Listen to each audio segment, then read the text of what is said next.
भगवान श्री कृष्ण जब माता देवकी और पिता वसुदेव को कंस के चंगुल से छुड़ाने गए तब उनकी उम्र 14 वर्ष थी। उनकी माता ने उनसे पूछा कि बेटा तुम तो भगवान हो, तो तुम हमें पहले ही कंस के चंगुल से छुड़ा सकते थे, इतनी देर क्यों कर दी? तो कृष्ण जी ने कहा, माता क्या पिछले जन्म में आपने मुझे 14 वर्ष का वनवास नहीं दिया था?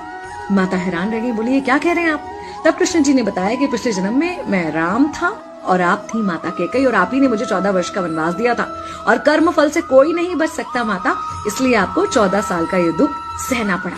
तब आश्चर्यचकित होते हुए माता ने पूछा, तो फिर यशोदा पिछले जन्म में कौन थी? कृष्ण जी ने बताया, वो थी माता कौशल्या, जो 14 साल तक अपने पुत्र से अलग रही थी। उन्होंने उस दुख को सहा था, इसलिए इस जन्म में 14 साल मैं उनके पास रहा और मेरे साथ रहने का माता और पुत्र के प्रेम का सुख उन्हें मिला। कहने का मतलब यह है कि कर्म फल से ना उस युग में कोई बचा था, ना आज कोई बचेगा।